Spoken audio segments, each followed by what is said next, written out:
Berkata tuan pengarang kitab Bidayatul Hidayah, Al-Imam Abu Hamid Al-Ghazali, semoga Allah meridai beliau, meridai kita, ibu bapa kita, guru-guru kita, dan memberi manfaat zuriat kita, dan memberi manfaat kepada kita dengan ilmu-ilmu beliau, ilmu-ilmu kita, ilmu guru-guru kita, dan ilmu para salihin di dunia dan di akhirat. Amin ya rabbal alamin. Dari kitab Bidayatul Hidayah, sehingga kata-kata beliau, buka surat kita tuan-tuan, buka surat tuan-tuan apa? 45, 48. 45 bawah. Kemudian Surah 45 Dan kemudian hendaklah kau baca doa yang telah diwasiatkan oleh Rasulullah sallallahu alaihi wasallam kepada anandanya Siti Fatimah.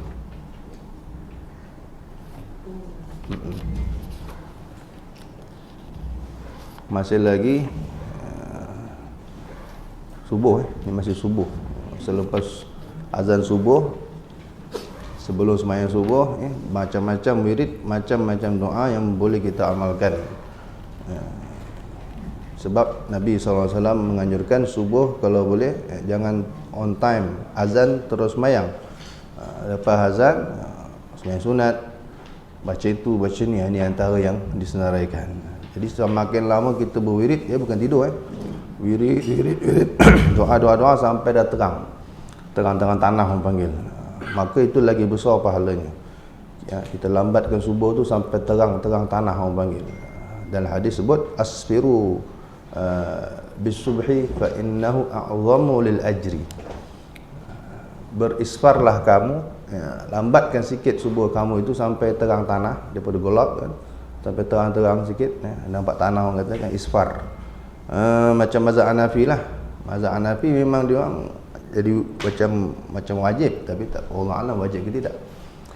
Itu dia orang diamalkan tu. Kalau kita pergi masjid India, masjid Pakistan kan, sembahyang subuh dia kalau subuh pukul 6 dia sembahyang dah terang tu.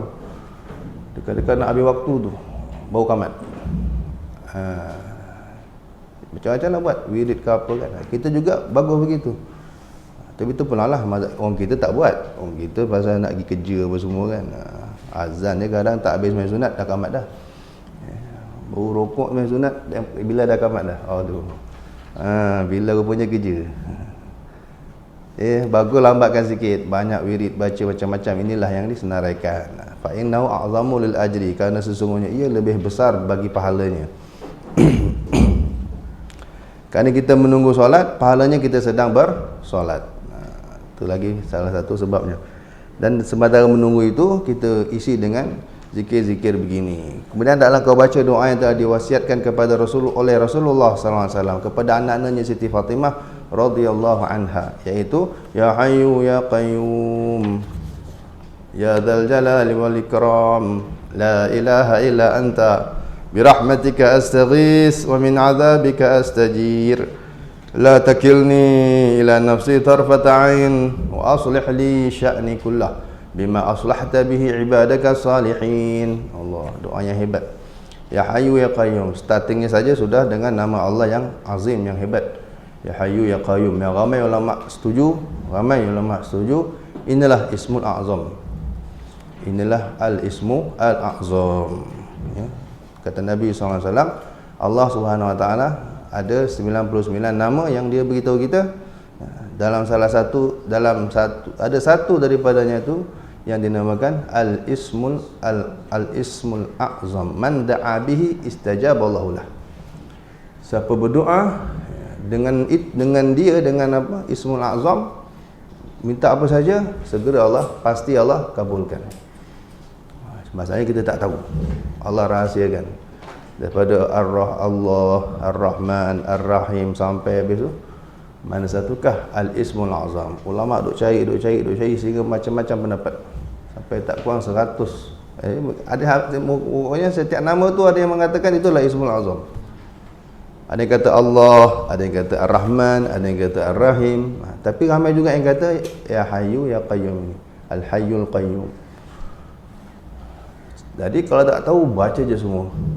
Sebelum berdoa, Ya Allah, Ya Hayy, Ya Rahman, Ya Rahim, Ya Malik, Ya Quddus, Ya Salam, Ya Mu'min, Ya Muhaimin, Ya Aziz, Ya apa? Ya Mutakabbir, Ya Jabbar, Ya saya tak ingatlah. Kena pakai lagu boleh hafal. Ya, kalau tak pakai lagu tak ingat. As'aluka ya man huwallahu alladhi. Tu boleh hafal kan? Tu pun lama tak baca dah lupa juga rasa-rasa ni. Jadi sebelum berdoa bagus baca tu. Baca dah habis, berdoa. InsyaAllah pasti ada yang kena kan. Semua masa lah. Kita tak tahu. Kalau tahu senang, shoot terus pergi situ je lah kan. Seperti Asif bin Barkhiyah, menteri Nabi Sulaiman. Ketika Nabi Sulaiman minta siapa boleh bawa Arsh Balqis, singgasana Balqis dari Yaman ke Palestin ni, jauh no. Dalam musyarat Nabi Sulaiman je kan, Nabi Sulaiman musyarat ada jin, ada manusia, ada ifrit masa tu, jin yang terkuat, jin yang paling banyak tanduk katanya, jin yang paling kuat lah, jin ifrit masa tu ada. Aku man ya'tini bi arsy apa? Bi arsy.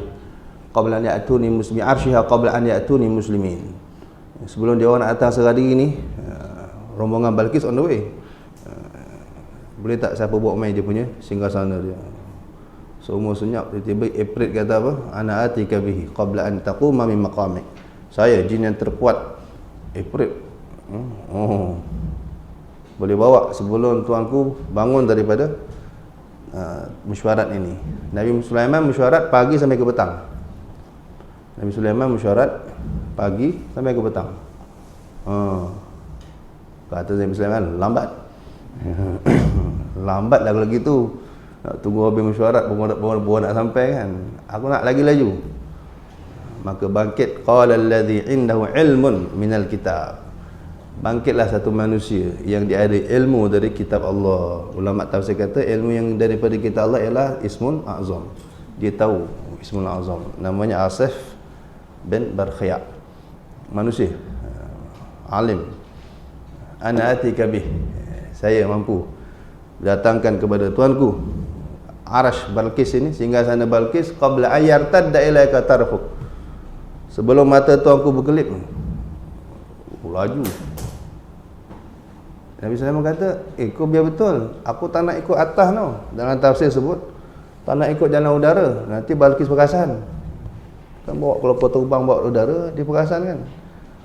So, kena bawa aku dalam tanah. Undergroundnya kan, seluduk. Daripada Palestin sampai ke, daripada Yaman sampai ke Palestin.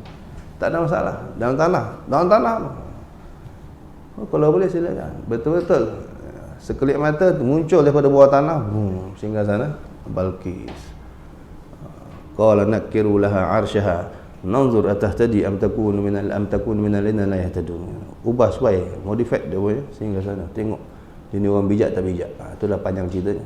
Tapi tak cerita tu kemampuan Asif Barkhiyah bawa datang Arsh Balqis, hingga sana Balqis dari Yaman ke Palestin dalam waktu sekelip mata bau bawah tanah. Kan sangat tak masuk akal itu kalau ikut akal normal kita. Tapi ya kudrat Allah mampu saja. Ini cerita bukan dongeng, bukan pelipulara, ni dalam Quran cerita ni. Tak percaya kafir. Nak cerita kemampuan, kehebatan Ismul A'zam. Banyak lagi dalam Quran ni, termasuk Harut Marut juga, kisah Harut Marut juga tak lepas daripada Ismul A'zam. Panjanglah ceritanya. Tapi yang penting kita kalau nak berdoa, Nabi suruh sebut, cari kalau boleh gunakan Ismul A'zam ini supaya doa-doa kita cepat mustajab. So kita tak tahu, bacalah semua nama Allah itu. Walillahil asmaul husna fad'uhu biha. Allah suruh. Allah ada nama-nama husna terbaik. Serulah dia dengan nama-nama dia. Ya Allah, minta apa? Ya Rahman. Sebaiknya kita tengok makna tu. Ramai ulama berdoa, ya Allah, umumlah segala macam kita boleh minta. Ya Rahman, Maha Pemurah, minta rezeki, minta apa? Minta duit, minta harta, guna Ya Rahman. Ya Rahim, Maha Penyayang, ini minta iman, minta ilmu, minta amal, minta derajat. Ya Malik, ya Maharaja, ini minta kerajaan ke apa kan, minta jadi ketua ke, tapi tak, nauzubillah, contoh gitu kan. Jangan minta jadi ketua, tak boleh. Tapi ada masa kena minta, ada masa-masa kena minta. Kalau semua orang tak betul, kita yakin kita boleh buat dengan betul, kita wajib tawarkan diri. Macam Nabi Musa, Nabi Yusuf. Nabi Yusuf offer diri, ij'alni ala khazainil ard. Wahai tuanku, lantik saya jadi menteri apa? Menteri ekonomi lah kita kata. Sebab dia tahu orang lain tak boleh nak atur ni. Kemarau 7 tahun, kemarau dahsyat 7 tahun ni, kalau orang lain handle ekonomi, terlongkok Mesir. Maka Nabi Yusuf offer, ij'alni, lantik saya. Lantik saya. Kalau kita ngaji tasawuf kan, itu penyakit hati tu. Hubbur riyasah. Antara penyakit hati kan hubbur riyasah. Cintakan kepimpinan, cintakan pangkat. Teringin nak jadi bos, suka nak jadi ketua, suka dihormati. Kalau rombongan dia nak jadi ketua. Tak boleh orang lain, dia tak mau diarah, dia nak mengarah. Ini penyakit bukan normal mak-mak kalau buat rombongan kan, ingat jangan gatal. Biar saya pimpin rombongan Cik Kia kan. Jangan. Hubbur riyasah, sukakan kepimpinan, suka memimpin, suka jadi bos, suka jadi ketua kan. Hatta ketua semayang sekalipun itu tak bagus. Orang lelaki ni kadang suka jadi imam. Kemarin tu ada orang berebut jadi imam, berebut nak jadi imam, bergaduh. Kat mana, masjid mana main masuk viral kemarin kan. Pada zaman sahabat berebut tak nak jadi imam, bertolak-tolak. Engkau lah hantar pada Sayyidina Abu Bakar tolak Sayyidina Umar tolak Sayyidina Abu Bakar. Tu biasa zaman sahabat. Dia ikut takut. Buat jadi imam cukup paling takut. Sahabat paling takut 3 benda: jadi imam, jadi qadhi, jadi hakim, jadi mufti. 3 benda yang sahabat tabi'in cukup takut, pasti akan tolak. Kerana zaman tu ramai yang mampu. Jangan kias sama kita pula. Zaman tu ramai yang mampu. Jadi imam, jadi ketua, hatta ketua semayang, ketua kampung, apalagi ketua negara, cukup takut. Kedua, jadi qadhi, jadi hakim, menyelesaikan masalah orang. Ketiga, jadi mufti, ambil soal jawab orang. Ada apa soalan? Cukup takut tu. Jadi jangan. Tapi kecuali kata ulama, tengok kisah Nabi Yusuf. Kalau memang orang lain tak boleh buat, kita yakin kita boleh buat, kita kena tampil untuk selamatkan orang. Jahanam kalau orang lain jaga ni kan. Tu boleh. Ada masa-masa boleh. Balik ke cerita tadi, ya Hayyu ya Qayyum ya Malik ya Quddus, minta ya salam, minta selamat. Ya Mukmin yang maha memberi keamanan, minta aman. Ya Muhaimin yang maha menjaga, minta Allah jaga kita. Dalam hati je sebut ya Muhaimin, dalam mulut sebut ya Muhaimin, dalam hati ya Allah jaga aku. Ya Razzaq, apa minta rezeki lah. Tu faham semua apa.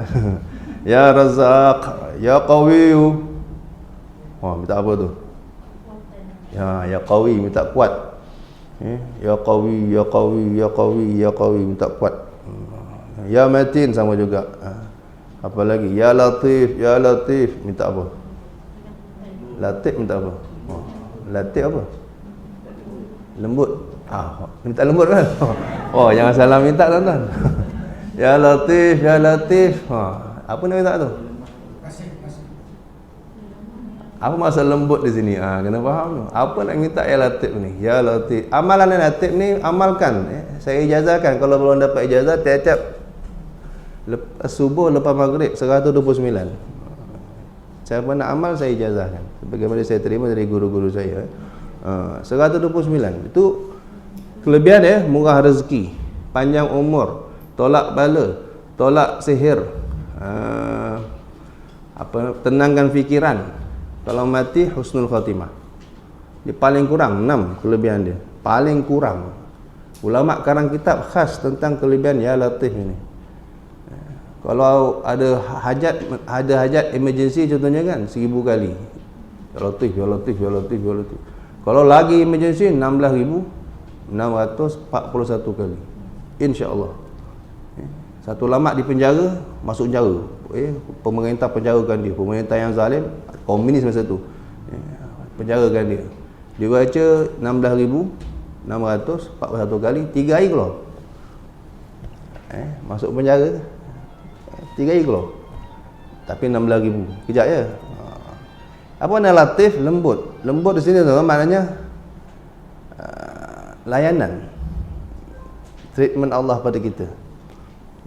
Kalau Allah berkeras dengan kita, dia kasih kita musibah. Keras. Dia kasih rumah terbakar, na'udzubillah. Dia kasih macam-macam lah. Tapi kalau lembut makna, contohlah mati contohnya. Kalau Allah berkeras dengan kita, Allah berkeras tidak berlembut dengan kita, kita mati menggelupur tuan-tuan. Banyak kes orang mati seperti orang kafir. Tengok orang kafir mati, kebanyakan orang Cina-Cina dulu kan, orang kafir yang mati menggelupur. Dulu dia orang cerita kat kampung saya kan, ada Cina mati, Cina kafir lah. Dia orang kunci bilik tu. Dia punya sakit tu sampai boleh panjat dinding tu. Meraung nak mati tu. Allah cabut nyawa sentak dia tu sampai dia boleh meloncat. Orang sakit nak mati ni Nabi kata seperti kena libas pedang 1000 kali, ada riwayat 300 kali. Pernah tengok samurai ke apa kan? Samurai tu yang tajam berkilat tu kan. Cuba libas badan kita. Sekali cukup. Melolong tiap mak tu. Tak payah samurai, rotan cukup. Rotan polis lagi lah. Apa yang sebat orang apa? Siapa orang dalam penjara tu. Kemarin saya tengok video siapa tu bekas penyanyi tu, Ameng Spring, dia cerita pengalaman dia kena sesah dalam penjara. Tobat kita tuan-tuan tengok. Dia cerita dia kena sesah dalam penjara. Memang kalau kau tak taubat tak tahulah. Itu bau polis sesah. Ini sakit sakaratul maut itu. Seperti dilibas pedang 300 kali, satu riwayat lagi 1000 kali. Bayangkan apa rasa. Tak payah pedang, pisau dapur kita tengah air bawang. Terijaya aduh, dia punya bisa seminggu tak hilang. Bisa tu ada je.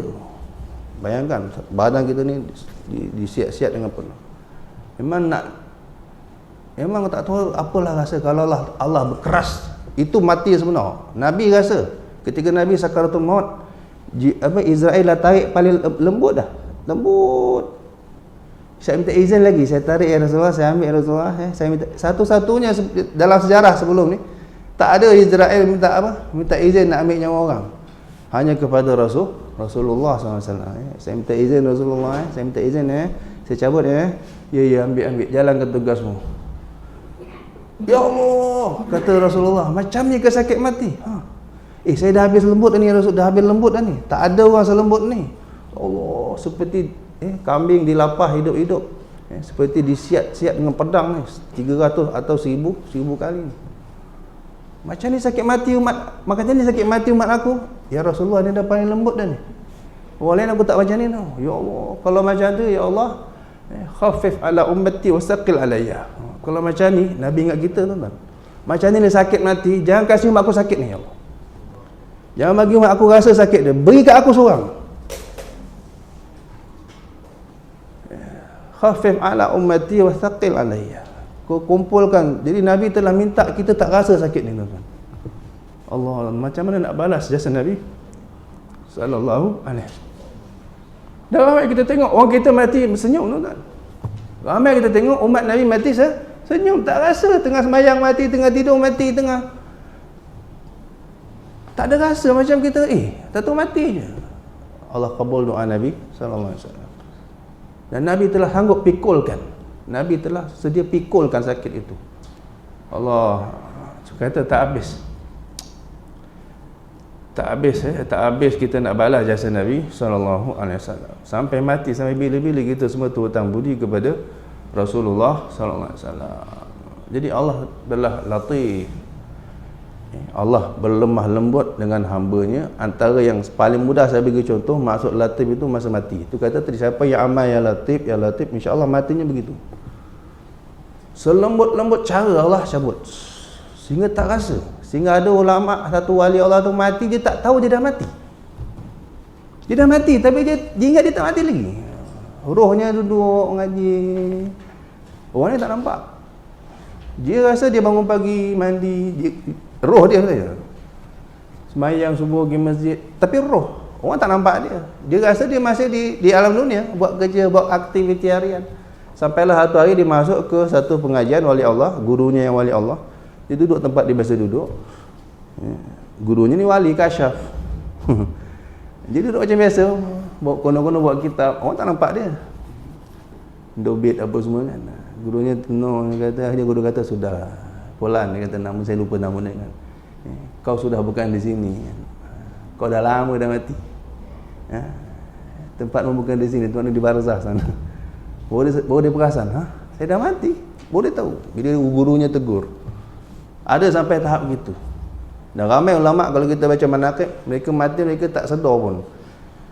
Punya lemah lembutnya Allah layan atau Allah cabut nyawa dia. Ada ulama lepas meninggal dalam kitab Pelita Penuntut, tuan-tuan mungkin dah baca kan. Satu ulama tu biasanya ulama mereka sudah mencapai tahap merasakan lazzatul ilmi, merasakan kelazatan ilmu.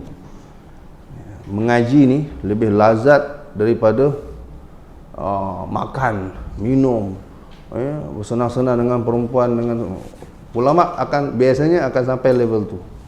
Dia ada satu ulama bila dia nak meninggal, daripada dia meninggal, lepas meninggal muridnya mimpi, muridnya bagaimana apa khabar tuan guru? Dia kata masa aku mati aku tak rasa pun malaikat cabut nyawa aku. Kenapa? Aku duk sibuk memikirkan satu masalah fiqh. Tengah-tengah nazak ni, kepala otak dia fikir masalah, duk fikir masalah ilmiah, masalah fiqh. Seingat saya dalam kitab, boleh rujuk nanti Ta'lim wa Ta'lim, saya duk merenung hukum melontar jamrah afdal naik kenderaan ke jalan kaki. Saya tengah renung fikir mana afdal kalau kita pergi melontar jamrah tu, kan jauh kemah kita kan, daripada beberapa kilo tu nak pergi melontar tu. Kalau orang gaya yang bayar sampai 250,000 tu kan, itu naik bagi. Ada bagi ambil. Melontar pun katanya naik bagi. Tapi ada khilaf, ulama kata pernah Nabi naik unta.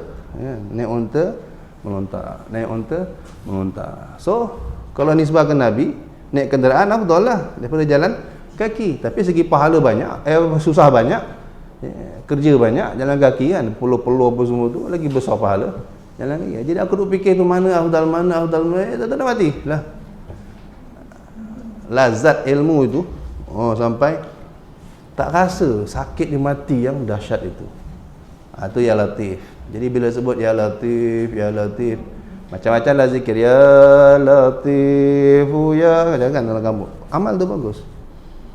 Nanti antara yang kita dapat, mati kita tu Allah Latif. Allah ambil nyawa kita dengan Latif, lembut. Tak rasa, tak rasa. Subhanallah.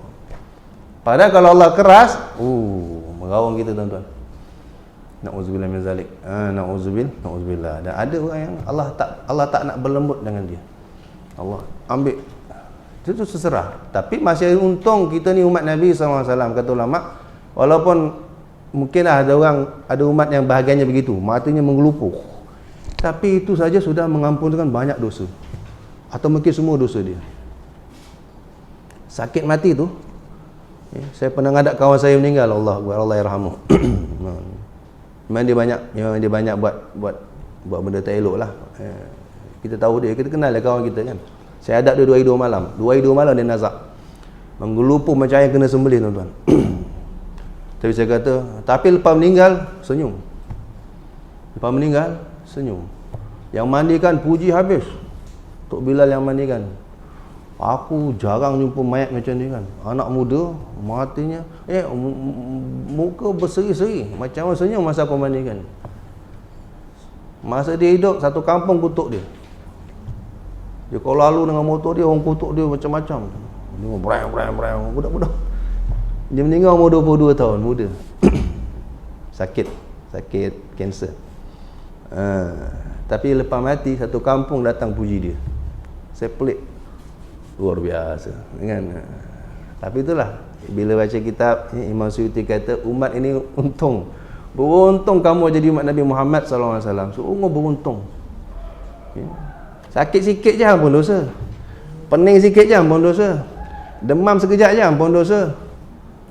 Tension dia, cemas, cuak, panik je, ampun dosa. Ui, Allah ni nak siksa kita tidak sebenarnya kan, umpama gitu. Allah ni nak hukum kita ke tidak kan? Seolah macam tak nak kan, tapi macam tak nak cakap kan. Allah tak nak cakap aku tak akan siksa, tak. Tapi macam cara Allah buat untuk ampun dosa-dosa kita. Sedar tak sedar je.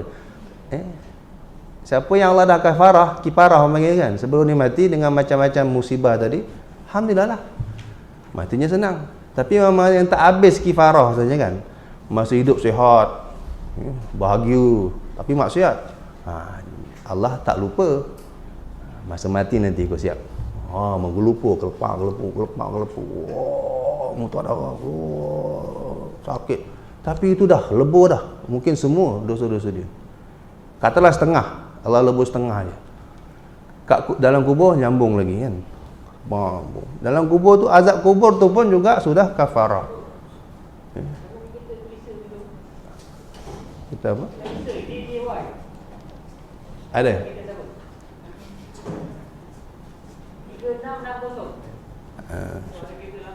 Allahu Akbar. Innalillahi. Masya Allah. La quwata illa billah. Allah ampun dosa. Itu je dah ampun dosa, tuan-tuan. Kalau ada dosa, kalau tak ada dosa, Allah angkat derajat. Kalau tak ada dosa kan, dia rasa tak ada dosa, kita rasa Allah angkat derajat. Untung jadi umat Nabi SAW. Jadi umat ini yang diazab dalam kubur, bangkit saja bersih dah. Bangkit jadi di kiamat, muhassan minadz dzunub, kata Imam Suyuti. Bebas, bersih sudah daripada dosa, terus masuk syurga. Tetap semua ada kebaikan. Semua ada kebaikan. Semoga Allah beri kesabaran. Tu Latif, ya Latif, ya Latif, ya Latif, ya Latif, amalkan. Ya, kelebihannya apa tadi? Tak kurang 6. Panjang umur, ya. Murah rezeki. Apa lagi? Panjang umur, murah rezeki. Tolak bala, tolak sihir, tenangkan fikiran, mati husnul khotimah. Tu 6 yang direct saya dengar dari mulut guru saya, almarhum Habib Abdullah bin Faqih radhiyallahu anhu. Tu langsung dari mulut arwah guru saya, yang mulia Habib Abdullah bin Faqih radhiyallahu anhu, ketika beliau mengijazahkan kan. Dan bila baca kitab banyak lagi. Dalam kitab-kitab banyak lagi kelebihan. Ya Latif, ya Latif. Kalau ada emergency baca 1000. Ada orang ni pengalaman ada orang jumpa saya, Ustaz. Ada orang hutang duit saya tak bayar-bayar. Lihat ditagih nak bayar. Biasa kan? Sampai saya nak jenuh nak nagih dia kan. Dan macam kita minta sedekah nak nagih hutang kita kat dia kan. Ada apa-apa amalan? Saya kata apa pun nak bagi pak cik ni. Saya try bagi je kan. Pak cik amal ni ya Latif 1000 setiap hari, saya kata 1000 tapi setiap hari. Lepas tu minta lah Allah lembutkan hati dia supaya nak bayar hutang. Saya tak ingat berapa hari lah, tak lama lah, seminggu kot saya ingat. Seminggu ke 2 minggu dia datang je, Ustaz, Alhamdulillah Ustaz, hutang settle. Alhamdulillah. Orang teluk emas. Hidup lagi tidak pak cik tu. Inilah cerita lama 20 tahun silam saya ingat ni. Lamanya cerita ni.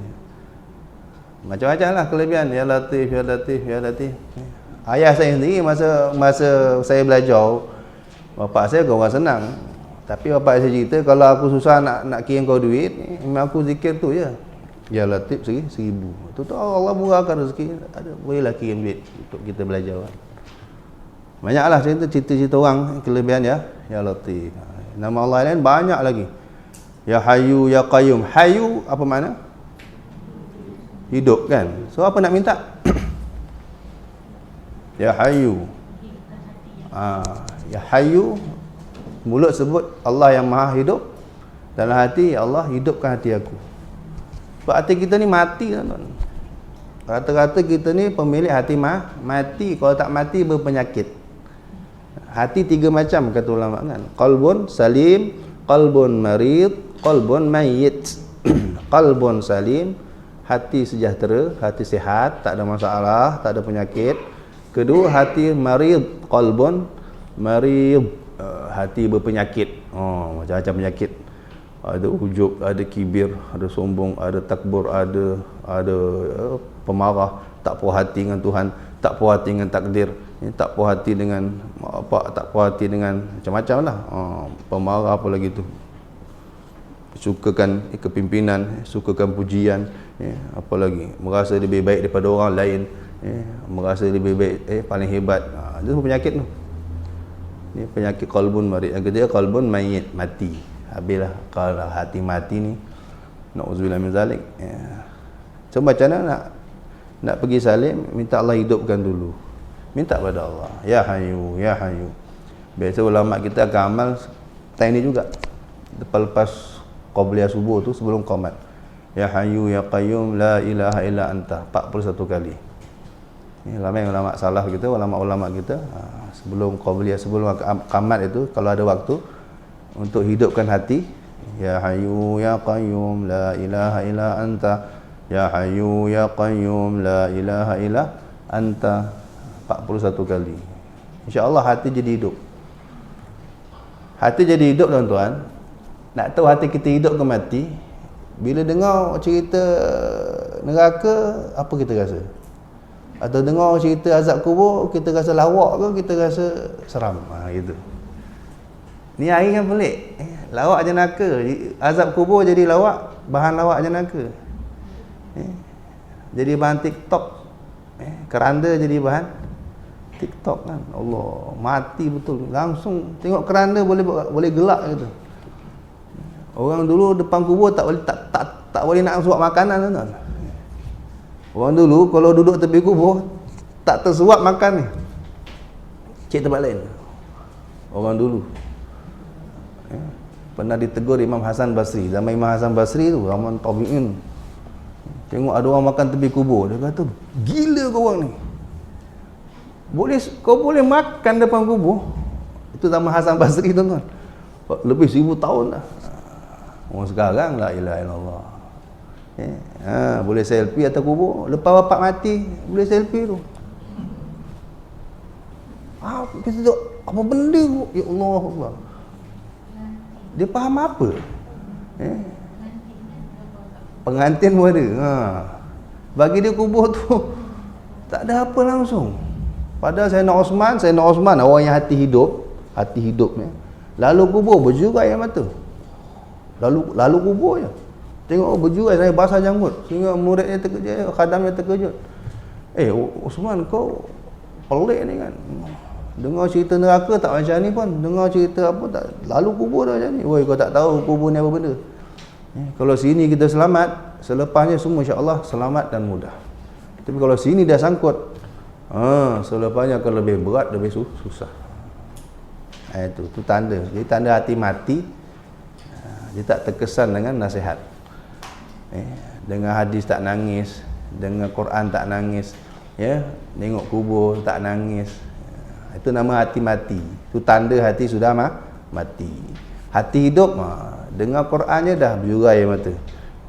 Dengar cerita syurga je dah rindu. Dengar cerita neraka dah risau, takut. Itu hati hidup. Jadi perlu kita hidupkan hati balik dengan zikir. Antara zikir untuk hidupkan hati, ya Hayyu. Tadi zikir ya Hayyu. Ya Hayyu ya Qayyum la ilaha illa anta, ya Hayyu ya Qayyum, yang diwasiatkan oleh Rasulullah sallallahu alaihi wasallam kepada anak-anaknya Siti Fatimah radhiyallahu anha, iaitu ya Hayyu ya Qayyum. Zikirnya itu Nabi SAW memang anak kesayangannya Siti Fatimah, yang dimanjakannya dengan wirid-wirid. Dia tak kasih hadiah emas, rantai emas. Apa Siti Fatimah minta bab dunia tak dikasih tuan. Siti Fatimah bukan tak pernah minta. Siti Fatimah tu kat rumah tu tak ada khadam.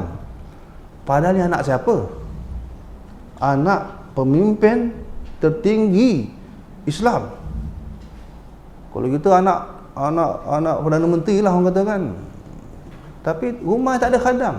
Bukan tak pernah minta. Sayyidina Ali tengok kesian ya Rasul. Sayyidina Ali kesian tengok isinya tu buat kerja rumah.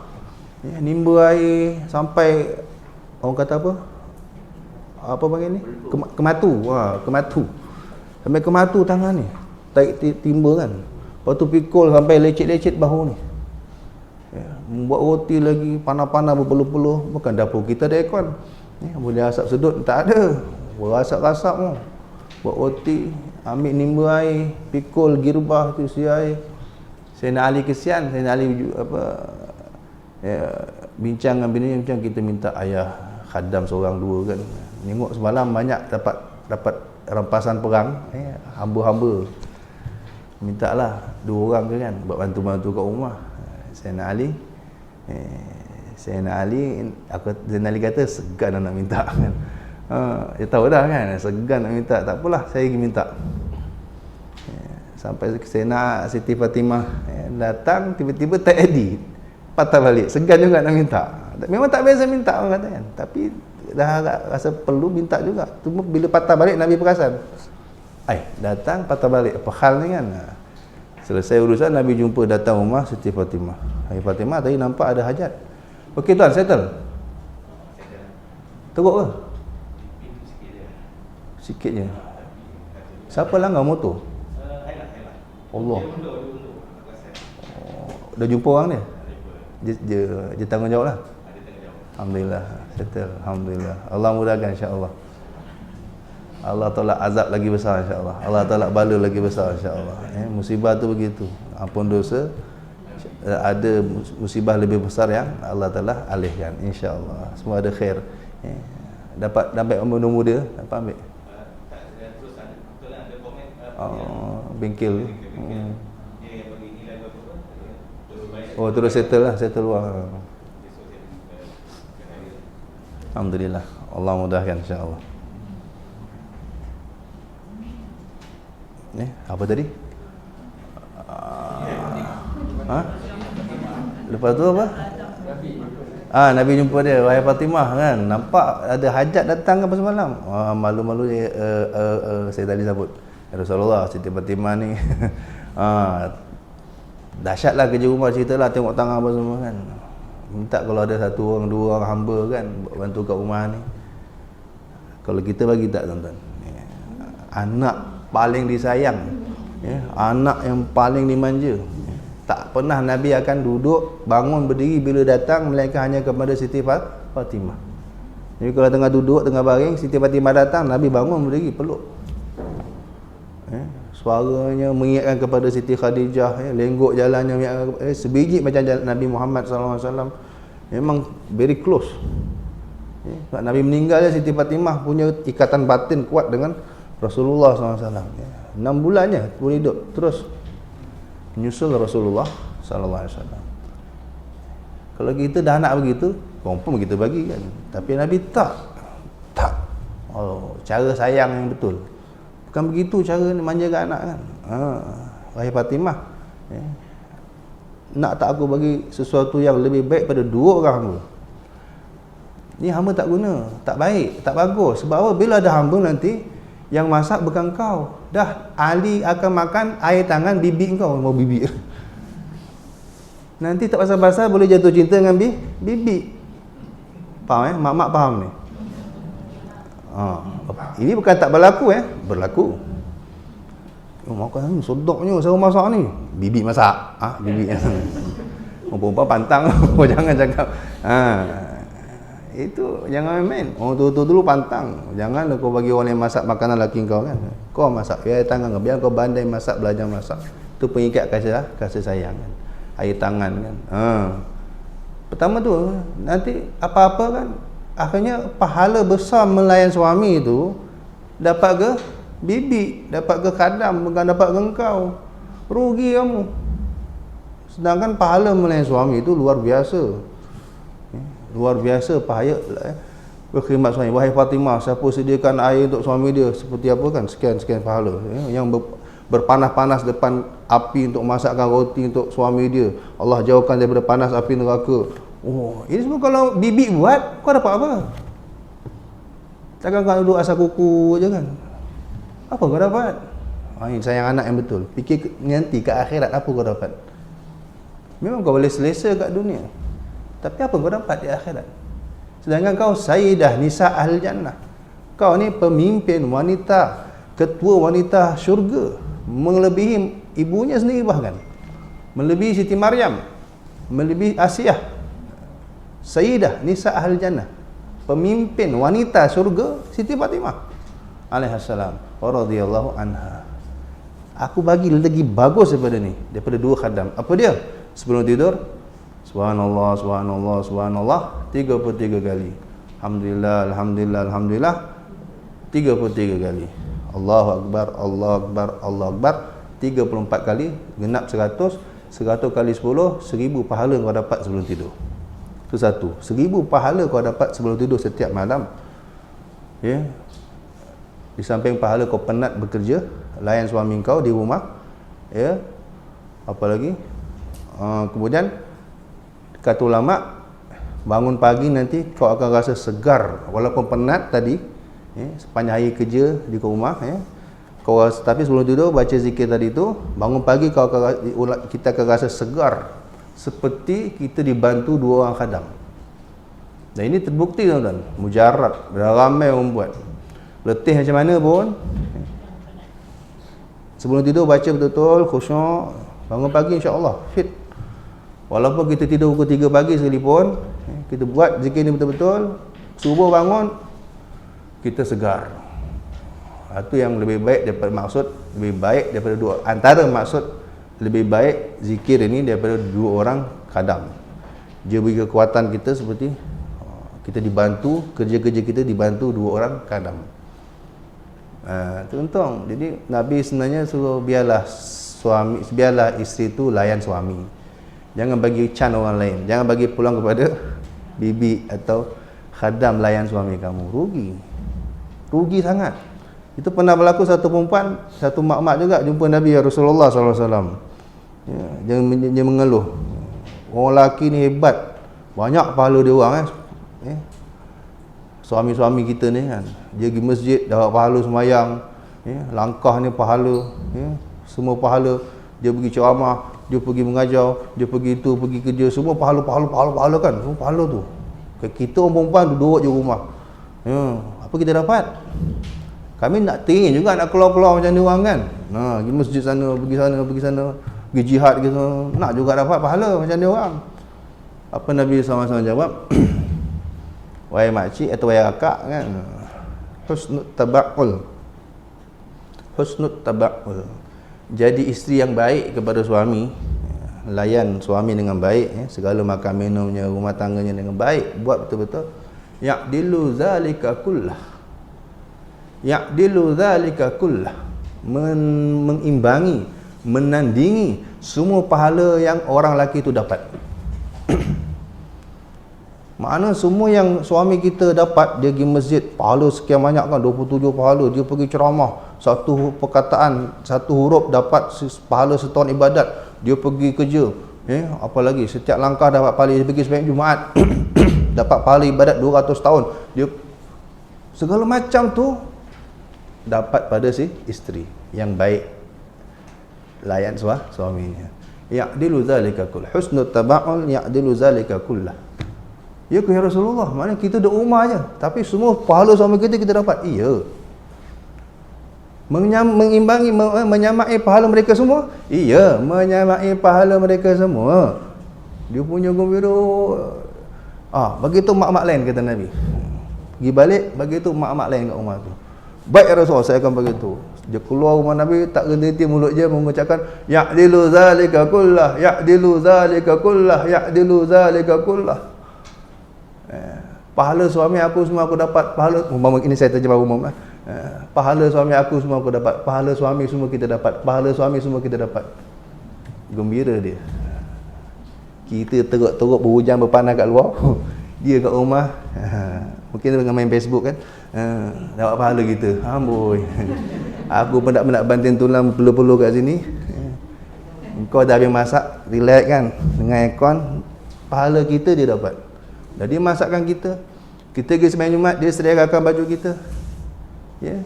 Dia masakkan makanan kita pergi kerja, dia masakkan tanaman kita, semua pahala tu dia dapat. Dan itu hebatnya Allah, hebat jadi orang perempuan, mudah. Jadi Siti Fatimah dimanjakan Nabi SAW begitu, banyak kes. Minta duit, minta harta, dia bagi zikir. Pening kalau kita kan, aduh, tak faham macam mana psikologi Nabi sallallahu alaihi wasallam. Itu satu kes. Dia minta hamba dibagi zikir. Pernah tu lagi tu, Siti Fatimah tu dah saya nak diriwayatkan Sayyidina Ali masuk rumah, tengok Siti Fatimah dah tumbang pingsan. Kelaparan. Tak boleh bangun dah. Pasal apa? Terlalu lapar. Sayyidina Hasan, Sayyidina Husain tengah main-main, lagi-lagi tumbang, jatuh. Pasal apa? Kelaparan. Sayyidina Ali kata tak boleh jadi ni. Mereka miskin, ajaib tuan-tuan. Sayyidina Ali tu bukan kaya. Akhirnya jumpa Rasulullah sallallahu alaihi wasallam. Ya Rasulullah, Siti Fatimah tu tak tahu lah apa jadi tu. Orang kata nak kata nazak pun tak juga, tapi macam nazak. Orang kata dah terbaring, tak boleh bangun dah, tak larat, tak ada kekuatan, tak ada makanan. Ya Rasulullah, saya tengok kemarin banyak ada ghanimah, ada kambing, ada orang bagi kambing banyak, orang hadiah kambing kepada Rasulullah sallallahu alaihi wasallam. Kalau boleh bagi kami dalam 5 ekor buat makan, minta 5 ekor kambing. Apa kata Nabi SAW? Tak, aku tak bagi kambing, aku tak bagi kamu kambing, tapi bacalah 5 ayat ini dalam sujudmu yang terakhir, minta pada Allah apa yang kamu nak. Allah, minta kambing dapat 5 ekor kambing dapat 5 ayat. Itu cara Nabi manjakan anak. Anak nak ikan, yang bagi ikan, untuk tu kata kan, tapi bagi joran. Bagi joran. Sebab kalau nak ikan, bagi ikan. Ya ikan, ambil. Ya ikan, ambil. Ya ikan, ambil. Bila kita mati, ya ikan, pergi kat kubur kita. Ya ikan. Takkan nak pergi kat kubur kita minta ikan? Ni bapak tak bijak. Orang tutunya tu kan, anak nak ikan jangan bagi ikan, bagi joran. Supaya dia, bila kita tak ada, dia tahu nak cara nak cari ikan. Nabi punya sistem macam tu dia. Minta kambing, tak ada, aku tak bagi kambing. Bagi 5, baca 5 ayat ini di sujud kamu, dalam sujud terakhir kamu, minta apa saja Allah bagi. Ya awwalal awwalin, ya akhiral akhirin, ya rahimal masakin, wa ya dzal quwwatil matin, ya arhamar rahimin. Balik tak dapat kambing. Semayang baca tu, Allah settlekan. Tak tahu siapa rantau makan ke ada. Sampailah begitu. Tu cara Nabi manjakan anak. Ajar dia survive dengan zikir, wirid, bukan minta-minta kat orang, tak. Bagi amalan yang dahsyat-dahsyat itu. Jadi nak amal boleh amalkan tu, itu hadis, tak ada masalah. Ya awwalal awwalin, ya akhiral akhirin, ya rahimal masakin, ya dzal quwwatil matin, ya arhamar rahimin. Itu 5 doa. 5 itu kan semua nama itu kita menyuruh nama Allah tu kan. Ya awwalal awwalin, Allah tu zat yang maha pertama dari segala yang pertama. Ya akhiral akhirin, yang terakhir dari segala yang terakhir. Ya apa tadi? Ya awwalal awwalin, ya akhiral akhirin, ya apa tadi? Ya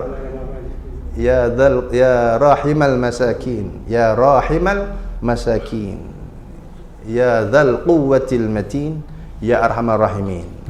5. Lepas tu minta apa saja dalam sujud tu, minta. Lepas tu minta apa saja. Nak duit ke, nak makan ke, minta. Nanti tengok keajaiban.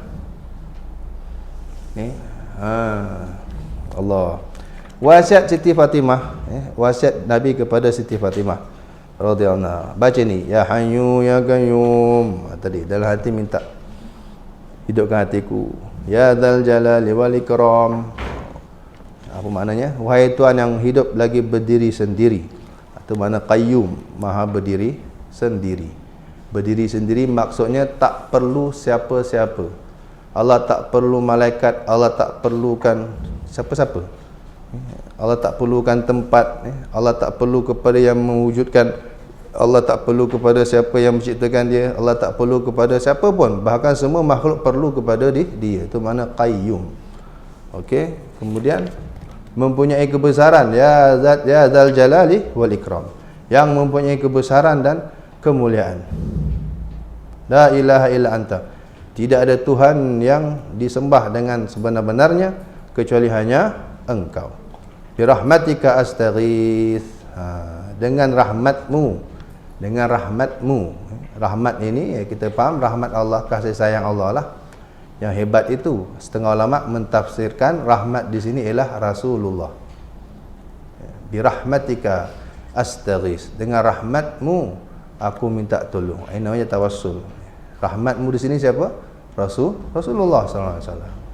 Badal Nabi kata innama ana rahmatun muhdah. Hanya saja aku rahmat Tuhan yang dihadiahkan kepada kalian. Jadi bi rahmatika astaghits, dengan rahmatmu aku minta tolong. Ya Allah, dengan berkat Rasulullah sallallahu alaihi wasallam aku minta tolong. Ini tawassul. Kita ni memang sampai kiamat akan minta tolong kepada Nabi sallallahu alaihi wasallam. Kat dunia lagi dah diajar minta tolong dengan perantaraan Nabi sallallahu alaihi wasallam. Minta pada Allah dengan perantaraan Nabi sallallahu alaihi wasallam. Wa min adzabika astajir, dan daripada siksaanmu aku berlindung. La takilni ila nafsi tarfata ain, jangan engkau serahkan aku kepada diriku, ini nafsuku, walau hanya sekejap di mata. Tarfata ain, walau sekelip mata lah maksudnya, walau hanya sekejap di mata, walau hanya sekelip mata, jangan serahkan aku kepada nafsuku. Maknanya jangan sampai sekalipun walaupun sekejap kita kalah oleh nafsu. Maksudnya gitu. Kalau makbul doa ni, hebat kita tuan-tuan. Kita telah mengalahkan hawa nafsu kita yang buruk itu. Wa aslih li sya'ni kullah, dan engkau perbaikanlah segala urusanku seperti mana engkau perbaiki bima aslahta bihi ibadakas salihin, urusan hamba-hambamu yang soleh. Allah perbaiki semua urusan kita, mana semua keadaan kita, zahir kita, batin kita, Allah solehkan. Itu penting, minta Allah solehkan kita. Sebagaimana Allah solehkan, Allah perbaikkan hamba-hamba Allah yang soleh-soleh itu. Apa makna soleh? Orang yang soleh maknanya menunaikan hak-hak Allah dan hak-hak hamba Allah. As-salihin, hamba-hamba engkau yang soleh. Aslih li sya'ni, mana solehkan urusanku, solehkan keadaan aku semuanya, zahir batin, akhlak segala macam, sebagaimana kau telah solehkan hamba-hamba kau yang soleh. Apa orang soleh? Takrif ulama kata yang menunaikan hak-hak Allah dan hak-hak hamba Allah. Ini kena belajar macam mana apa hak Allah. Dalam tauhid kita tahulah, Allah tak boleh disyirikkan, tu hak dia. Allah mesti disembah, tak boleh disyirikkan. Itu panjang cerita dia. Satu, hak Rasulullah pula apa? Banyak. Mesti dicintai lebih daripada semua makhluk yang ada, hatta daripada mak bapak kita, anak kita, siapa pun. Nabi mesti makhluk manusia yang paling kita cintai. Itu hak dia. Itu hak Nabi SAW. Antara haknya. Kemudian hak mak bapak kita, kita tahulah. Hak adik-beradik kita, hak jiran-jiran kita, hak kawan-kawan kita, hak anak-anak kita, hak siapa lagi? Hak guru-guru kita. Kalau kita guru, hak murid-murid kita. Banyak hak kita nak kena settle, tuan-tuan. Kalau isteri, ada hak isteri, ada hak suami. Bacalah kitab Uqudul Ujain atau kitab Muhimmah, masing-masing akan tahu hak masing-masing. Isteri ada hak masing-masing, suami pun ada hak masing-masing. Tunaikan semua ini, namanya orang soleh. Bukan senang, bukan senang nak jadi orang soleh. Nak jadi suami atau isteri yang soleh tak senang. Memang biasanya gagal, tapi kita cubalah sesoleh mungkin. Amin ya rabbal alamin. Pernah baca olehmu doa Nabi Isa alaihi salam, Allahumma inni asbahatu la astati'u daf'a ma akrah wa la amliku naf'a ma arju wa asbahal amru biyadika la biyadi ghairik wa asbahatu murtahinan bi'amali fala faqira afqara minni ilaik wa la ghaniya aghna minka anni. Allahumma la tushmit bi aduwi wa la tasu' bi sadiqi wa la taj'al musibati fi dini wa la taj'al ad-dunya akbar hammi wa la mablagha ilmi wa la tusallit alayya bi dhanbi man la yarhamuni. Ya Allah, sesungguhnya jadilah aku tidak dapat menolak apa-apa yang aku membenci akan dia, dan aku tidak memiliki aku pagi ini tak dapat nak tolak apa yang aku tak suka, maksudnya gitu. Pagi-pagi ni Allah, subuh-subuh ni Allah ngaku depan Tuhan, la astati' daf'a ma akrah, aku tak mampu nak tolak apa benda yang aku tak suka. Macam tadi kan, siapa nak kena langgar kita? Tak mampu kita nak tolak, ngaku depan Tuhan. Allah punya suka tuan-tuan. Besar pahalanya orang ngaku. Nampak kita tak sombong dengan Tuhan. Kita cakap, aku tak mampu nak tolak ya Allah. Aku redha dengan apa yang kau beri. Raditu billahi rabba. Jadi macam kita ada musibah tadi, kita terus tengok aja, masya-Allah. Raditu billahi rabba. Aku redha Tuhan punya aturan kan. Wabil islami dina wabi Muhammad nabiyyan. Siapa baca tu dakhalal jannah, masuk surga kata Nabi sallallahu alaihi wasallam. Wala amliku nafa ma arju, aku tak dapat memiliki apa-apa kemanfaatan dari apa yang aku harapkan. Kita nak harapkan yang kita harap, kita tak mampu kalau Allah tak bagi. Dan jadilah segala urusanku di tanganmu, kau yang uruskan, bukan di tangan orang lain.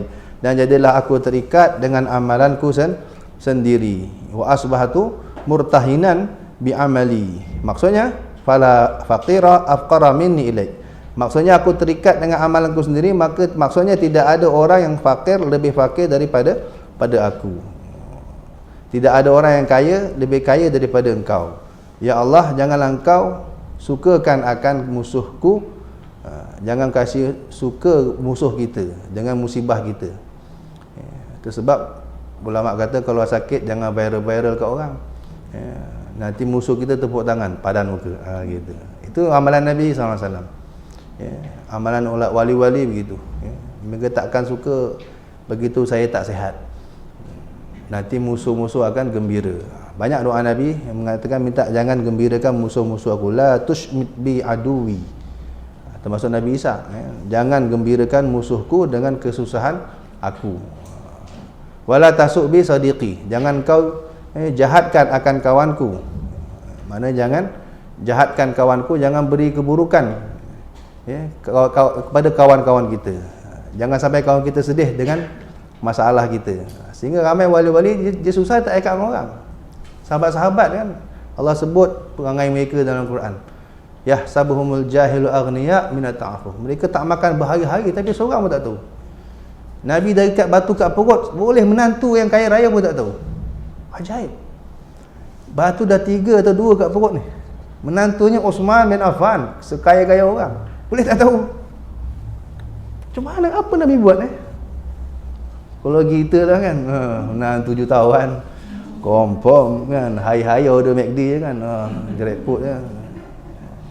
Tonton fikir, menantunya jutawan, sekaya-kaya orang. Sahabatnya jutawan, Abdurrahman bin Auf, sekaya-kaya orang. Tapi Nabi dah ikat batu perut, siapa pun tak tahu ni. Bila rokok, bau-bau perasan, keretak. Soalnya Allah, jangan keretak. Apa benda bunyi tu? Baru tengok batu. Wah, mana dah lama berapa hari tak makan. Nabi dengan Siti Fatimah belakang-belakang. Ini rumah Nabi, situ sebelah tu rumah Siti Fatimah. Bukan boleh kata sebumbung jugalah, tapi siapa dah ziarah Raudah tahu mana rumah Siti Fatimah kan, dekat Sufah tu. Bukan jauh sini situ je. Tapi Siti Fatimah satu hari sedang buat roti, dapat roti sikit lah untuk makan keluarga je pun. Baru nak makan, teringat bapak ke sebelah. Bawa lah, bagi makan ngayas sekali. Datang, ketuk pintu, Assalamualaikum, Waalaikumsalam. Nabi pun macam biasa bangun berdiri duduk. Ya, ada roti sikit, buat sikit je nak makan untuk satu family je kan. Tapi teringat kat ayah pula kan. Dia ambil sepotong secebis, disuap ke Nabi SAW. Apa kata Nabi SAW? Wahai Fatimah, innahu awwalu tu'amin. Inilah makanan pertama yang masuk ke mulut ayahmu sejak 3 hari. Kalau kau tak datang ni, 3 hari aku belum makan. Inilah makanan pertama sejak 3 hari yang mula masuk ke perut ayahmu. Nangis Siti Fatimah. Allah, tak bayang. Anak belakang je. Dah 3 hari tak makan, anak tak tahu. Allah gerakkan Siti Fatimah tu rasa macam rasa nak pergi tengok ayah, rasanya rupa dah 3 hari. Kalau tak hantar tak tahu, mungkin berlarutan lapar Nabi SAW. Tuan-tuan bayang apa sebenarnya Nabi ajar kat kita ni. Susah jangan bagi tahu orang. Susah hatta anak sendiri tak tahu. Tapi inilah makam begini kan, kalau kita amal kau kata gila kau. Kan? Tapi tak tahu.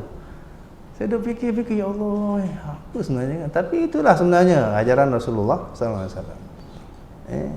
Susah jangan begitu orang. Bermanjalah dengan Allah. Susah begitu Allah aja. Susah begitu Allah aja. Sebab orang ni kalau begitu watak anak sekalipun, kadang-kadang dia okey, suami dia tak okey. Kan? Mak kau asyik minta duit je kan. Pula dia kata kan. Tak semua menantu baik kan. Kadang menantu okey, anak sendiri tak baik juga. Jadi kadang tak semua orang hati. Manusia yang makhluk ni kalau diminta tolong sekali bolehlah, 2 kali bolehlah, 3 kali dah fed up. Jadi Allah saja yang beribu kali pun, berapa banyak kali pun kau minta tolong ke dia, dia tak pernah fed up, dia tak pernah ada berubah perasaan. Kita berubah kan, sekali bolehlah tolong, 2 kali bolehlah, 3 kali dah lain dah. 4 kali hatta nak beranak, itu sebab jangan hidup, jangan harap orang lah katanya. Hatta anak sendiri, dia ada keluarga dia. Kalau kita besok kan anak dah kahwin, dia ada keluarga dia. Nak agak dia tolong kita, tak payahlah. Kalau dia ada fikir dia anak yang soleh, insya-Allah, alhamdulillah. Kalau dia anak soleh, dia fikir, setiap kali nak makan, apa mak aku makan, dia pergi hantar kan. Setiap kali nak makan, dia telefon, apa mak aku makan, mak dah makan belum, dia pergi hantar. Bila nak makan malam, kata Sayyidina Hasan Basri, aku makan malam dengan mak aku lebih aku suka daripada dapat pahala haji yang mabrur. Aku kalau makan malam dengan mak aku, kita nak makan kat mana, ikan bakar, ajak mak kita. Dating dengan mak kita tu, pahalanya kata Imam Hasan Basri lagi aku suka daripada aku dapat haji yang mabrur itu. Nanti ke umrah macam tu lah. Itu kalau dapat anak begitu, alhamdulillah. Tapi untuk kita peribadi nak harap jangan. Nabi pun tak harap Siti Fatimah. Sebab Nabi tahu Siti Fatimah pun payah. Itu untuk dia sekeluarga je. Mungkin tak cukup. Memang sikit je katanya. Kisrah minal khubus. Apa nak cakap? Kisrah tu secebis. Bukan roti utuh tak. Sepotong atau secebis daripada roti. Bukan roti sebiji, sebuku tak. Itu yang Siti Fatimah nak makan, teringat ayah dia. Apa yang aku makan belakang datang. Rupanya dah 3 hari tak makan. Subhanallah. Itu. Nabi punya ajaib. Allah. Susah. Siapa pun tak tahu. Sahabat-sahabat juga begitu. Sayyidina Abu Hurairah yang susah-susah kan. Siapa pun tak tahu. Padahal sahabat yang kaya cukup ramai. Dia seorang boleh tapau semua ashabul sufah tu. Sayyidina Abdul Rahman bin Auf seorang boleh cover semua makan minum sarapan 3 kali makan ashabul sufah. Dia boleh cover, tapi tak tahu. Tak pernah kita dengar pula kan. Sayyidina Abdul Rahman bin Auf hari-hari belajar ashabul sufah, tak pernah. Apa yang mereka buat? Sehingga sahabat-sahabat ni seolah ingat mereka, tak apa, kita dah cukup insya-Allah. Seolah mereka rasa dia dah ada makan. Dahsyat mereka menyembunyikan masalah mereka, hanya mengadu kepada Allah. Kau jadikan musibahku, jangan kau jadikan musibahku pada agamaku. Sudah kita cerita dulu musibah pada agama maksudnya maksiat, dosa. Jangan sampai kita ditimpa musibah dalam agama, maksudnya jangan sampai kita berbuat dosa. Dan jangan kau jadikan dunia ini sebesar-besar cita-citaku. Jangan sampai cita-cita terbesar kita dunia. Kau besok nak jadi apa? Billionaire. Kau besok apa yang kau betul-betul yang kau berharap sangat nak? Dunia. Jangan. Kalau wali-wali, cita-cita terbesarnya redha Allah. Cita-cita terbesar mereka redha Allah, redha Rasulullah, redha mak bapak. Miskin tak apa, susah tak apa. Janganlah cita-cita terbesar kita hanya dunia, tapi biarlah akhirat. Wala mablagha ilmi, dan juga jangan jah dunia jadi kita punya mablagh ilmi, kesudahan daripada ilmuku. Kesudahan maknanya final, kemuncak, maksimal. Jangan sampai yang kita habis puncak pengetahuan kita ialah dunia. Tak. Jangan sampai kita Oh, bab dunia ni tanya apa semua tahu. Tapi fardu ain haram tak tahu. Oh, tanyalah apa saja bab dunia, semua boleh jawab. Tapi bila tanya fardu ain, terkulat-kulat. Jangan gitu. Ilmu bagus, tahu boleh kan, tapi jangan sampailah yang habis-habis kita tahu semua tu dunia. No, ilmu ni kalau boleh dunia kendian, akhirat nombor 1. Jangan cerita dunia boleh sampai 2 jam, cerita syurga tak tahu. Cuba cerita syurga sikit. Syurga lah. Sudah. Cuba cerita tentang bola. Bola aku cerita Piala Dunia tahun ni je, tahun menang, Jerman menang. Bola je boleh cerita berjam-jam cerita. Cerita tentang akhirat 2 saat dia lepas tu dia. Jangan sampai gitu. Mablagh ilmu kita, kemuncak ilmu kita tu akhirat. Jangan hanya dunia. Malu sebab dunia ni benda hina di sisi Tuhan. Kalau itu yang kita tahu, malu depan Tuhan besok. Allah tanya agama kita tak tahu, tanya dunia kita boleh jawab, malu depan Tuhan nanti. Wala tusallit alayya bi dzambi man la yarhamuni, jangan kau kuasakan ke atasku dengan sebab dosaku akan orang yang tidak menaruh belas kasihan kepadaku. Pemimpin yang la yarham, ini pemimpin. Ini doa untuk pemimpin. Hari ini Allah kasih kita pemimpin, kita tak tahulah, wallahu alam. Banyak umat Islam ini mendapat pemimpin yang tidak kesian kepada rakyat. Tak tahulah negeri kita termasuk ke tidak, wallahu alam. Tapi memang jauhlah kalau nak banding dengan pemimpin zaman dulu yang sangat kesian dengan rakyat. Contoh pemimpin yang masyhur Sayyidina Umar. Sayyidina Umar kerana kesiankan rakyat, sanggup tak tidur malam. Kesiankan rakyat ni. Jangan sampai ada rakyat aku kecurian. Sanggup dia sendiri jaga malam, dia boleh upah orang? Tak. Dia sendiri jaga malam. Supaya orang tak berani mengumpat. Pengumpat kalau tahu Sayyidina Umar memang tak berani mengumpat. Sayyidina Umar Abdul Aziz juga begitu. Kesian dengan rakyat. Apa rakyat nak semua dia bagi. Tengok anak muda tak kahwin, nak kahwin, duit tak cukup, bagi. Okey. Tengok rumah tak siap-siap, ni pasal tak siap, dana tak ada, ambil. Sayyidina Umar bin Abdul Aziz. Orang sakit, ni apa sakit terlantar ni, tak ada duit nak pergi hospital. Tak ada duit, bagi. Semua rakyat mendapat kebajikan daripada Sayyidina Umar Abdul Aziz. Sampaikan bila menteri keuangan kata, tuanku duit banyak lagi ni. Tapi semua rakyat dah dapat dah. Habis apa ni? Pergi beli gandum, tabur atas gunung. Biar burung makan jangan sampai burung kelaparan ni masa aku merintah. Tu pemimpin yang sayang rakyat. Macam mana nak dapat pemimpin yang sayang rakyat? Payah tuan-tuan. Biasanya Allah akan kuasakan kita pemimpin yang tak sayang kita bizambi ni. Sebab dosa kita sebenarnya. Kalau kita banyak dosa, Allah kasih pemimpin yang tak sayang kita. Hari-hari nak pau kita. Gaji kita dia potong. Income tax, tax ni. Kita pun nak kerja, dia potong gaji kita contohnya kan. Padahal banyak lagi saluran lain untuk bajukan kerajaan contohnya. Tapi wallahualam, saya rasa kerajaan kita belum sampai tahap ni kot. Kita masih banyak dapat bantuan kan. Alhamdulillah. Mungkin negara-negara dekat Uganda ke mana kita tak tahu lah kan. Malaysia tidak kot. Tapi itulah, kalau ada dosa yang kita buat yang banyak, antara musibahnya ialah Allah kasih pemimpin yang kejam. Antara sebab dapat pemimpin yang kejam, tak sayang rakyat, dosa. So kena banyak-banyak istighfar. Mungkin orang Malaysia baik-baik kan.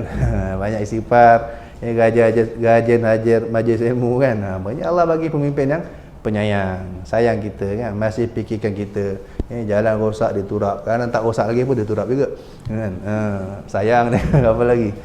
Nampak sangatlah kan, klinik satu Malaysia tak ada duit pun boleh pergi kan. Alhamdulillah, sayang. Itu kita untung.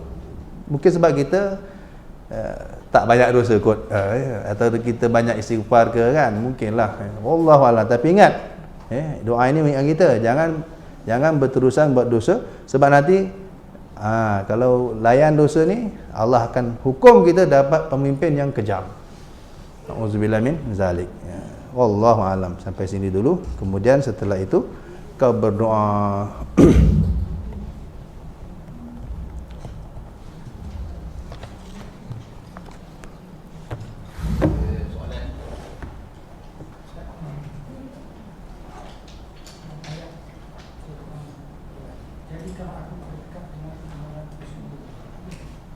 Maksudnya kita ni terikat dengan amalan. Amalan kita belum tentu akan menyelamatkan kita satu. Bahkan amalan kita boleh mencelakakan kita. Percaya? Orang semayang boleh masuk neraka, percaya? Fawailun lil musallin. Masuk wail orang yang wailun lil musallin, masuk wail orang yang solat. Kalau solatnya alladzina hum an salatihim sahun, yang lupa sampai lupa nak semayang, atau leka-leka sampai habis waktu baru nak semayang. Dia semayang juga, semayang subuh pukul 8, semayang subuh pukul 8, dia semayang. Tapi semayang ni bukan masuk syurga, masuk neraka sebab sengaja. Dia tetap kena semayang. Jadi amalan kita terikat dengan amalan kita, tuan-tuan. Kita mana amalan kita boleh menjerat kita. Amalan kita boleh menjerat kita. Dan amalan kita menjaga kita tertahan. Amalan kita bukan boleh melepaskan kita ke syurga, tak. Allah akan cek semua amalan kita. Mana kita tertahan nak masuk syurga, Allah akan cek amal kita dulu. Kita nak masuk syurga, Allah cek apa, tuan-tuan? Amal kita. So kita tertahan nak masuk syurga. Boleh juga diterjemahkan begitu. Dalam apa tu? Dalam Quran, kullu nafsin bima kasabat rahina. Itu merujuk kepada ayat Quran surah apa itu? Allahumma salli ala Muhammad. Ya ayyuhal muddatsir. Ada sebut kullu nafsin bima kasabat rahina. Setiap manusia, setiap jiwa tertahan dengan perbuatan dia. Amalan di sini boleh jadi dosa, boleh jadi pahala. Bila kita ada dosa dan pahala, kita tertahan. Sebab tertahan untuk dihisap. Baik akan dihisap, buruk pun akan dihisap. Hisap itu menyebabkan kita tertahan untuk pergi syurga. Setiap orang tak akan terus pergi syurga. Kullu nafsin bima kasabat rahina. Kata Quran, surah apa tadi? Surah Muddatsir. Kullu nafsin bima kasabat rahina. Setiap jiwa tertahan untuk masuk syurga dengan amal perbuatan dia. Jadi bila ada dosa, nanti dulu. Kau semayang baik, tapi anak kau tak kejut, nanti dulu. Kau nak pergi syurga. Tapi anak tak semayang, kau tak kejut, nanti dulu. Nak pergi syurga dah ni. Tertahan dengan sebab perbuatan kita lah. Kita gaji ke masjid, tapi anak tak kejut subuh. Kita subuh saat pertama masjid, tapi anak kat rumah pukul 8 baru semayang. Agak kita boleh lepas masuk syurga ke? Stop, tahan. Anak akan tarik kita nanti. Sebab amal perbuatan kita itu. Itu maksudnya, antara maksud apa tadi dia kata? Aku terikat. Terikat mana tertahan. Terikat, tertahan dengan apa tadi? Dengan amalanku. Amal tu amal perbuatan kita, baik atau buruk. Itu yang menyebabkan kita tertahan, terikat. Kalau merujuk ayat tadi itulah, kullu nafsin bima kasabat rahina. Samalah tu. Jadi amal kita menyebabkan kita tertahan untuk masuk syurga. Kalau baik, lepaslah, baru Allah lepaskan. Kalau tak baik, dah sangkut. Wallahu alam. Jadi kita ni tak boleh berharap sangat dengan amal juga. Satu juga maksudnya, kita tak boleh berharapkan amal. Jangan yakin dengan amal kita boleh masuk syurga. Itu kena ingat. Bukan amal kita masukkan kita ke dalam syurga. Amalan hanya menentukan level syurga. Kita masuk syurga hanya dengan rahmat Allah. Kita masuk syurga dengan rahmat Allah. Sebab orang kafir tak ada amal pun, tapi bila nak mati dia mengucap, dia dapat syurga 10 kali dunia. Sebab dia tak ada amal, dia hanya ada iman, dapatlah syurga. Tapi syurga paling bawah tu, paling kecil. Siapa banyak amal, level dia atas ikut amalan dia. Tapi masuk tu dengan rahmat Tuhan. Habis kenapa kita beramal? Dah Allah suruh, ikut je lah. Siapa yang suruh beramal? Allah yang suruh, ikut je lah. Apa masalah? Itu maksudnya. Macam-macam lah pentafsirannya, tapi lebih kurang itulah maksudnya.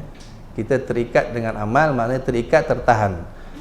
Melihat kepada teks dia yang asal begitu. Murtahinan. Sama dengan kullu nafsin bima kasabat rahina. Merujuk ayat tadi surah Muddatsir. Setiap jiwa akan tertahan dengan amal, dengan sebab amal perbuatannya. dia tak akan lepas masuk syurga. Allah akan cek semua amal perbuatan dia, lulus baru lepas. Ya, semua amal perbuatan dia dicek, lulus baru lepas. Wallahu alam. Ada lagi? Okey, dia ni soalan tadi ya. Jelas. InsyaAllah. Tak ada. Semoga Allah bagi manfaat, Allah bagi berkat dengan keberkatan bulan Rejab ini. Allah berkati lagi kita, amal perbuatan kita, ilmu kita diberi keberkatan dari Allah. Allahumma barik lana fi Rajab wa Sya'ban wa ballighna Ramadan. Rabbana fa'na bima 'allamtana. Rabbi 'allimna alladhi yanfa'una. Rabbi faqihna wa faqih ahlana wa qarabatin lana fi dinina ma ahli qutri unsa wa zakar sirril Fatihah. A'udzu billahi minasyaitonir rajim. Bismillahirrahmanirrahim. Alhamdulillahi rabbil alamin arrahmanir rahim maliki yaumiddin iyyaka na'budu wa iyyaka nasta'in ihdinas siratal mustaqim siratal ladzina an'amta 'alaihim ghairil maghdubi 'alaihim waladdallin amin. Subhanakallahumma wa bihamdika asyhadu an la ilaha illa anta astaghfiruka wa atubu ilaik. Assalamualaikum warahmatullahi wabarakatuh.